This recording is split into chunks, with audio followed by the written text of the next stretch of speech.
Voting stations around the country have now opened and our reporters are on the ground monitoring the situation. Let's go to Monique Mortlock in Kimberley. Monique, just tell me how day one went of special voting in Kimberley and how day two is going.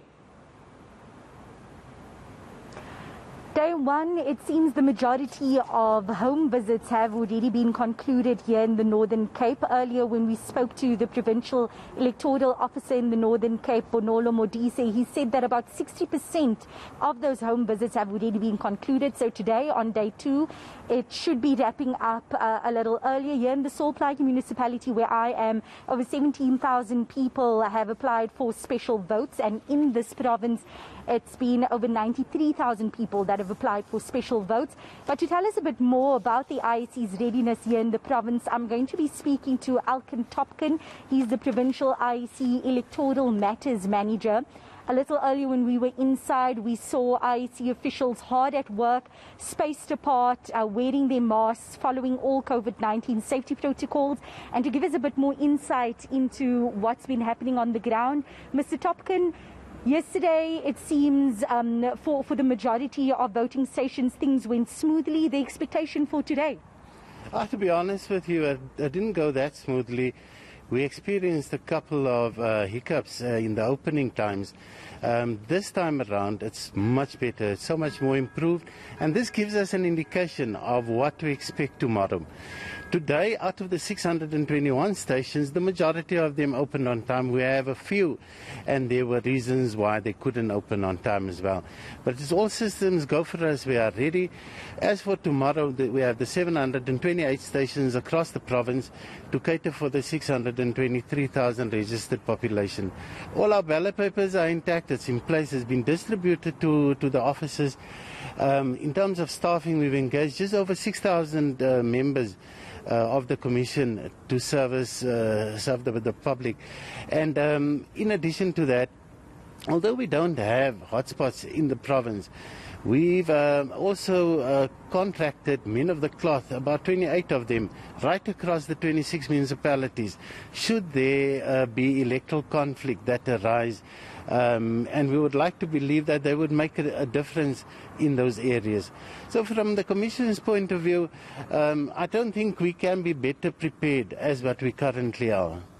Quite an interesting strategy there, getting men of the cloth to ensure that there's peace at the different stations instead of looking at getting more guns or boots on the ground, as we've seen in other parts of the province, in particular hotspot areas. Your expectations in terms of results coming in, I heard from an official that usually things wrap up quite early here due to that smaller number of electorate, that on Tuesday, quite early in the day, we should be seeing those first results being tallied compared to the rest of the country. Yeah, 2019 with the national and provincial elections, we completed our results just after 2 o'clock the afternoon. This time around, we need to take into consideration that there's an additional ballot that needs to be counted. Factoring that and comparing it to what we've experienced in 2016, we expect the results to be completed by 4 o'clock. I also need to mention that built into this process, we have results auditors. And these results auditors are placed right throughout the province in the 26 municipalities which we have. And they are there to verify that the results that were captured and signed off by the party agents in these various stations, those 728 stations, that they actually are the right results. So the local auditors check for this, and here at this results center here, we also confirm that the results slip compares to what was captured. And this is also done by independent auditors, and they do it, and only once that is done, then the results get consolidated and seat assignments take place. And we expect that seat assignment should be finalized by Wednesday morning. And we know that political parties need to stop campaigning today or tonight. Tell us about the protocols in political parties needing to stop, and what could happen should there be any parties trespassing or any candidates trespassing. Yeah, the Municipal Electoral Act requires that all political activities come to a close midnight tonight. And that is in preparation for tomorrow, obviously. In terms of the sanctions that are in place, there are numerous sanctions in terms of the legislation, and it depends on the severity of the transgression, but political parties should not even consider embarking on such a strategy. It's for their sake, for the interest of the community as well. And in the Northern Cape, and this, to be honest with you, we've never experienced this. You do experience campaigning from door to door on a much smaller scale. But our political parties do give their cooperation right throughout, and we have a political liaison committee structure in place, not only at provincial level but also at municipal level, where we have frequent interactions with them. And should something arise, we divulge the information to them, and we come up with a solution amongst all of us to see how we can address some of these problems.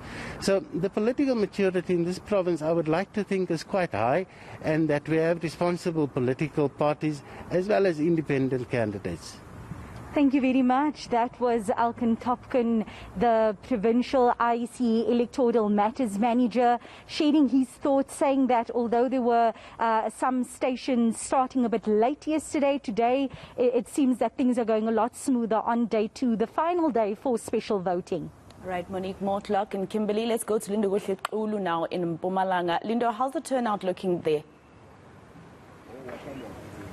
Well, Maseko, there isn't a lot of people as you would expect in terms of the special voting, but I can tell you that if I may just give you a picture, I'd give you 3 points in terms of how things are going here. We look at the IEC readiness in terms of some of their voter stations. I can tell you that we've been moving around, and each and everywhere where there is a station, everything is ready. IEC agents as well as those that are working here, officials are here ready to accept people.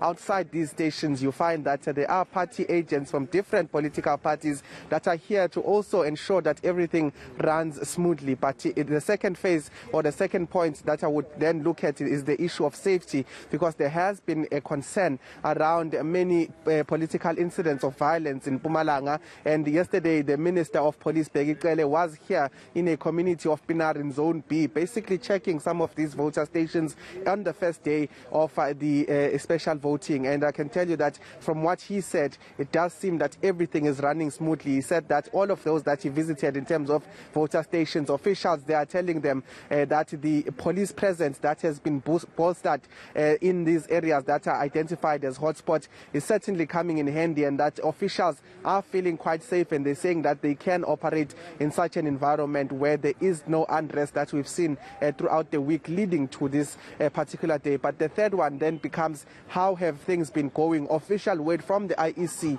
what we understand at this stage is that they are in a meeting consolidating some of those information in terms of what had happened yesterday, what are the issues that they have, but essentially that meeting will also earmark a way forward in terms of how they are going to deal with some of the issues they are facing or they have potentially faced yesterday, going towards Monday, which we're expecting will be a day where many will be in voting stations, will be seeing snaking queues and all sorts of things. So at this stage, the only thing that we are waiting for is that IEC meeting that is currently taking place in Mpumalanga. We're expecting that at around 10 a.m. we'll be able to get feedback in terms of what had happened and get a sense really of how Mpumalanga is faring as we head to that big day tomorrow on Monday, where we will be seeing many people going to their voter stations to vote not only for their wards but also the municipality as well as the district that will represent them as far as political parties are concerned. But safe to say that there are also those that are in the independent candidates that are also on some of the ballots. So we're expecting to see really how it turns out. But the ANC at this stage says that they're confident that they'll retain some of their strongholds here in Mpumalanga. All right, let's take you to Durban, where my colleague Dasen Thathiah is, and I believe the Minister, the Minister of Police, is there today. Dasen.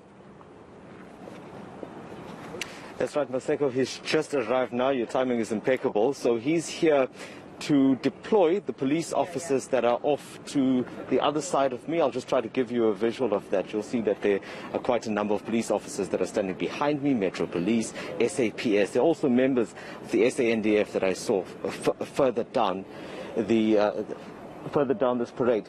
So the idea here is that they will be going to the hotspots in and around the province, and that is where they will be deployed for tomorrow, ahead of tomorrow, because you'll know that there are a number of areas that have been identified as being potential hotspots. Those are the areas where extra police deployments are required. Yesterday when we spoke to the IEC, they said that the hotspot areas or the high-risk areas will require at least 6 police officers per voting station, and the low-risk ones will have a minimum of 2.